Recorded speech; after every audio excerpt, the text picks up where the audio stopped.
11장. 르호보암이 예루살렘에 이르러 유다와 베냐민 가문의 동원령을 내려서 정병 18만 명을 소집하였다. 그는 이스라엘과 싸워서 왕국을 다시 르호보암에게 돌리려고 하였다. 그러나 그때에 주님께서 하나님의 사람 스마야에게 말씀하셨다. 너는 솔로몬의 아들 유다의 르호보암 왕과 유다와 베냐민 지방에 온 이스라엘에게 이 말을 전하여라. 나 주가 말한다. 일이 이렇게 된 것은 내가 시킨 것이다. 너희는 올라가지 말아라. 너희 동족과 싸우지 말고 각자 집으로 돌아가거라. 그들은 이러한 주님의 말씀을 듣고 여로보암을 치러 가던 길을 멈추고 돌아섰다. 르호보암은 예루살렘에 자리 잡고 살면서 유다 지방의 성읍들을 요새로 만들었다.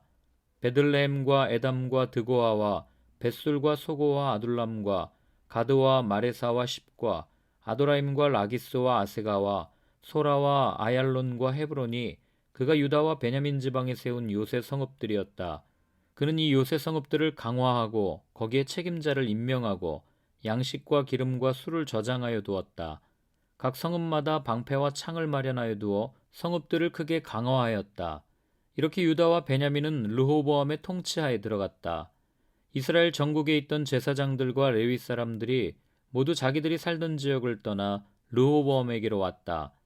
레위 사람들이 목장과 소유지를 버리고 유다와 예루살렘으로 온 것은 여로보암과 그의 아들들이 그들에게 주님을 섬기는 제사장 직분을 수행하지 못하게 하고 따로 제사장들을 세워서 여러 산당에서 수렴수 우상과 자기가 만든 송아지 우상을 섬기게 하였기 때문이다. 이 밖에도 이스라엘 모든 지파들 가운데서 주 이스라엘의 하나님의 뜻을 찾기로 마음을 굳힌 이들이 주 조상의 하나님께 제사를 드리려고 레위 사람을 따라 예루살렘에 왔다.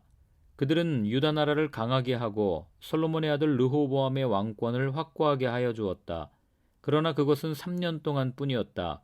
르호보암이 다윗과 솔로몬의 본을 받아 산 것이 3년 동안이었기 때문이다. 르호보암은 마할랏을 아내로 맞이하였다. 마할랏은 아버지 여리못과 어머니 아비하일 사이에서 태어난 딸이다. 그의 아버지 여리못은 다윗의 아들이고 그의 어머니 아비하일은 이새의 아들인 엘리압의 딸이다. 마할랏과의 사이에서 세 아들 여우스와 스마리아와 사함이 태어났다. 그 뒤에 르호보암은 압살롬의 딸 마아가를 아내로 맞아들였는데 마아가와의 사이에서는 아비야와 앗대와 시사와 슬로밋이 태어났다. 르호보암은 아내 18명과 첩 60명을 거느렸고 그들에게서 아들 28명과 딸 60명을 보았지만 그는 다른 아내들이나 첩들보다 압살롬의 딸 마아가를 더욱 사랑하였다. 르호보암은 마아가의 아들 아비야를 자기의 후계자로 삼을 생각이었으므로 왕자들 가운데서 서열을 가장 높게 하였다. 르호보암은 슬기롭게도 자기 아들들에게 유다와 베냐민 전 지역과 요새 성읍들을 나누어 맡기고 양식도 넉넉하게 되어 주었으며 아내들도 많이 얻어 주었다. 12장. 르호보암은 왕위가 튼튼해지고 세력이 커지자 주님의 율법을 저버렸다. 온 이스라엘도 그를 본받게 되었다. 그들이 주님께 범죄한 결과로 르호보암 왕이 즉위한 지 5년째 되던 해에 이집트의 시삭 왕이 예루살렘을 치러 올라왔다. 그는 병거 1200대, 기병 6만 명, 거기에다가 이루 헤아릴 수 없이 많은 리비아와 숲과 에티오피아 군대를 이끌고 이집트에서 쳐들어왔다. 시삭은 유다 지방의 요새 성읍들을 점령하고 예루살렘까지 진군하여 왔다. 그때 유다 지도자들이 시삭에게 쫓겨 예루살렘에 모여 있었는데 스마야 예언자가 르호보암과 지도자들을 찾아와서 말하였다. 주님께서 이렇게 말씀하십니다. 너희가 나를 버렸으니 나도 너희를 버려 시삭의 손에 내주겠다. 그러자 이스라엘 지도자들과 왕은 자신들의 잘못을 뉘우치고 주님께서는 공의로우십니다 하고 고백하였다. 주님께서는 그들이 이렇게 잘못을 뉘우치는 것을 보시고 다시 스마야에게 말씀을 내리셨다. 이렇게 잘못을 뉘우치니 내가 그들을 멸하지는 않겠으나 그들이 구원을 받기는 해도 아주 가까스로 구원을 받게 하겠다. 내가 내 분노를 시삭을 시켜서 예루살렘에 다 쏟지는 않겠으나 그들이 시삭의 종이 되어 보아야 나를 섬기는 것과 세상 나라들을 섬기는 것이 어떻게 다른지 깨닫게 될 것이다. 이집트의 시삭 왕이 예루살렘을 치러 올라와서 주님의 성전 보물과 왕실 보물을 하나도 남기지 않고 다 털어갔다. 솔로몬이 만든 금방패들도 가져갔다. 그래서 르호보암 왕은 금방패 대신에 놋 방패들을 만들어서 대궐문을 지키는 경호 책임자들에게 주었다. 왕이 주님의 성전에 들어갈 때마다 경호원들은 그 놋 방패를 들고 가서 경호하다가 다시 경호실로 가져오곤 하였다. 르호보암이 잘못을 뉘우쳤기 때문에 주님께서는 그에게서 진노를 거두시고 그를 완전히 멸하지는 않으셨다. 그래서 유다 나라는 형편이 좋아졌다. 이렇게 하여 르호보암 왕은 예루살렘에서 세력을 굳혀 왕의 직무를 수행하였다. 르호보암이 왕위에 올랐을 때 그는 41살이었다. 그는 주님께서 이스라엘 모든 지파 가운데서 택하여 당신의 이름을 두신 도성 예루살렘에서 17년간 다스렸다. 르호보암의 어머니 나아만은 암몬 사람이다. 르호보암은 주님의 뜻을 찾는 일에 마음을 쓰지 않고 악한 일을 하였다. 르호보암의 행적은 처음부터 끝까지 스마야 예언자의 역사책과 이도 선견자의 역사책에 기록되어 있다.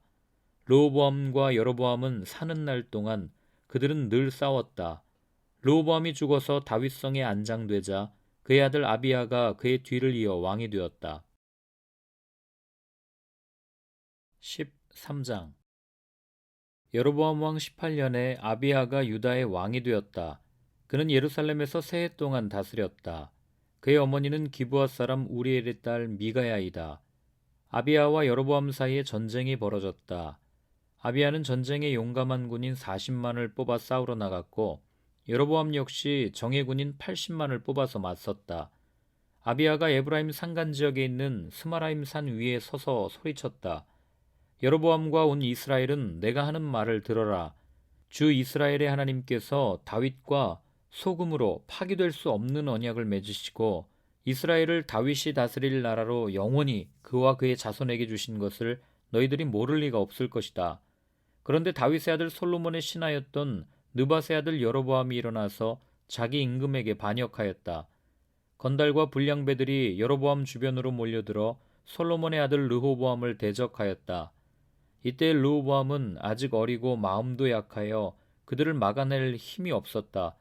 너희는 수도 많고 또 여로보암이 너희의 신이라고 만들어준 금송아지들이 너희와 함께 있다고 해서 지금 다윗의 자손이 맡아 다스리는 주님의 나라를 감히 대적하고 있다. 너희는 아론의 자손인 주님의 제사장들뿐 아니라 레위 사람들까지 내쫓고 이방 나라의 백성들이 하듯이 너희 마음대로 제사장들을 임명하지 않았느냐. 누구든지 숫송아지 한 마리와 수량 7마리만 끌고 와서 성직을 맡겠다고 하면 허수아비 신의 제사장이 되는 것이 아니냐. 그러나 우리에게는 주님만이 우리의 하나님이다. 우리는 그를 저버리지 않았다. 주님을 섬기는 제사장들은 다 아론의 자손이다. 레위 사람들도 자기들의 직무를 수행하고 있다. 그들은 날마다 아침 저녁으로 주님께 번제를 드리고 향을 피워드리고 깨끗한 상에 빵을 차려놓고 금 등잔대에는 저녁마다 불을 밝힌다. 이렇게 우리는 주님께서 정하여 주신 법도를 지키고 있다. 그러나 너희는 그 법도를 저버렸다. 똑똑히 보아라. 하나님은 우리와 함께 계신다. 그가 우리의 우두머리이시다. 그의 제사장들은 너희를 공격할 때 보려고 비상나팔을 들고 서 있다. 이스라엘 자손아, 너희의 주 조상의 하나님과 싸울 생각은 하지 말아라. 이길 수 없는 싸움이 아니겠느냐. 그러나 여로보암은 이미 복병에게 유다군 뒤로 돌아가 있다가 뒤에서 나오라고 지시하여 두었다. 복병이 매복하는 동안 중심 공격 부대는 유다군과 정면에서 대치하고 있었다. 유다군이 둘러보니 앞뒤에서 공격을 받고 있는 것이 아닌가. 그래서 그들은 주님께 부르짖고 제사장들은 나팔을 불었다. 유다군이 함성을 지르고 하나님께서 여로보암과 온 이스라엘을 아비야와 유다군 앞에서 치시니 이스라엘군이 유다군 앞에서 도망하였다. 하나님께서 이처럼 이스라엘군을 유다군의 손에 붙이셨으므로 아비야와 그의 군대가 이스라엘군을 크게 무찔렀다. 이스라엘에서 뽑혀온 정예병 가운데에 죽어 쓰러진 병사가 50만 명이나 되었다. 이렇게 이스라엘군이 항복하고 유다군이 이긴 것은 유다가 주 조상의 하나님을 의지하였기 때문이다.